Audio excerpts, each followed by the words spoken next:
very, very small, but if you see something that's broken and there's a way to fix it and it's just not being done, that's your first step. Step two is fix those issues and fix them inside the model of a sustainable business. So you can't just make the offer to Exxon and say, hey, stop doing all these bad things, here's a list of 600, 700 of them, and expect them to change. You have to put it into a sustainable model. And the third step, once you're there, you just do more. Everybody here is a doer. You do stuff, you have projects, you move, you change things. Once you're sitting on top of a sustainable business model in the area of your expertise, then you can start working out from there and really have some effects. The first case study, we'll start with brown paper tickets. I think everybody is aware of it because the ticket is here.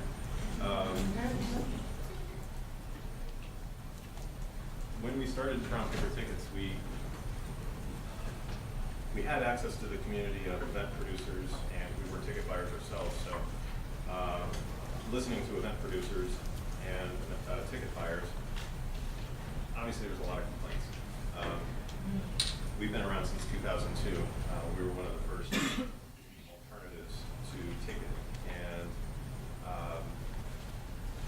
everybody's had too many service fees. You've had bad service, you've had maybe tickets that have been sold 2 or 3 times through scalpers. The industry was completely broken and bloated beyond belief. The service fees, the money going around in circles between the ticket buyers, the service fees were getting kicked back to the producers. A big mess.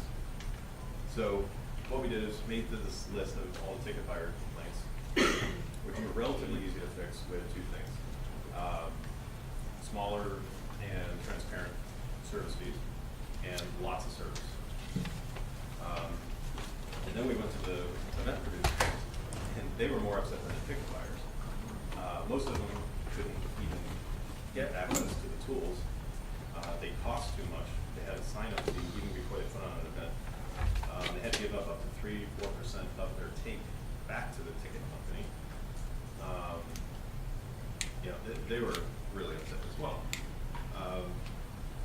So our idea was to build this into a sustainable model. We fixed those things, and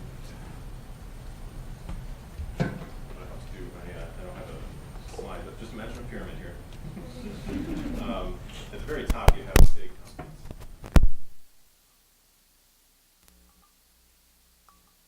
They handle all the big stuff. They're going to be doing stadium tours, things that are extremely complex, and frankly, they're the only ones in the world that can handle those.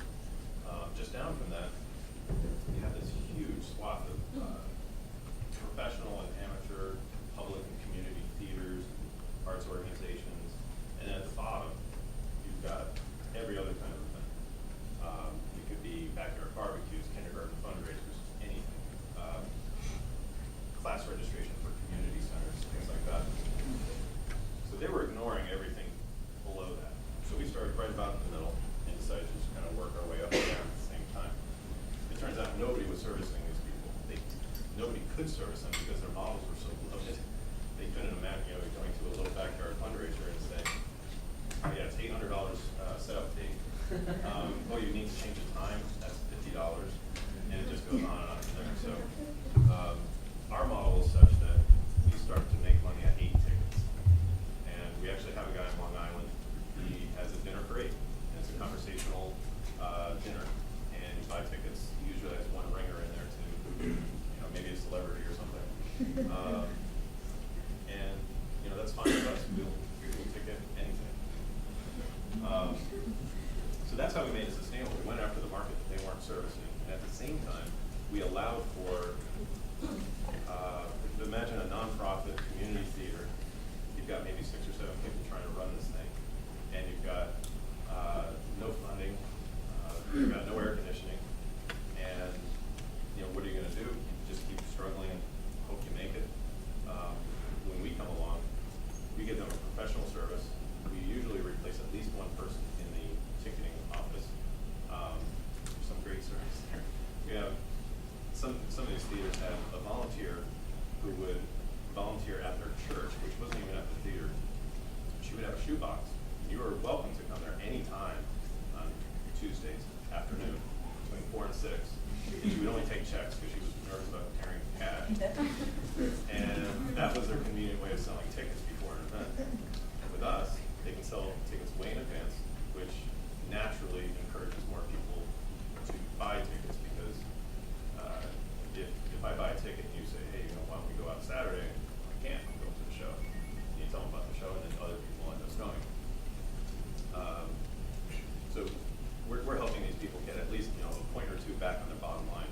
So in that way, the business itself is supporting the arts. And in the last few years, we finally gotten to the point where we can actually start to do more.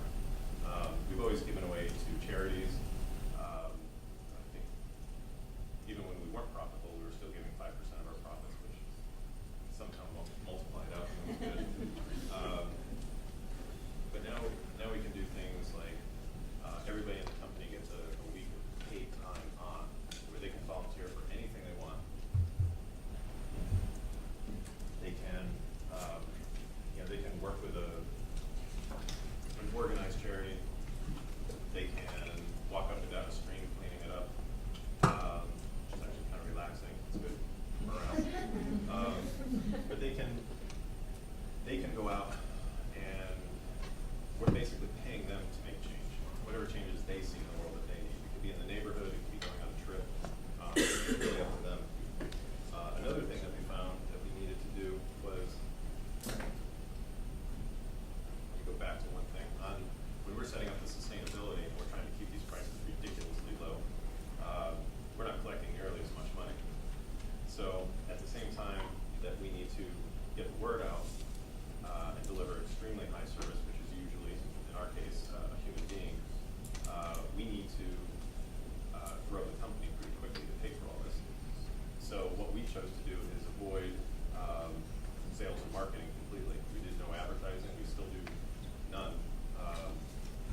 emergency situation, we don't have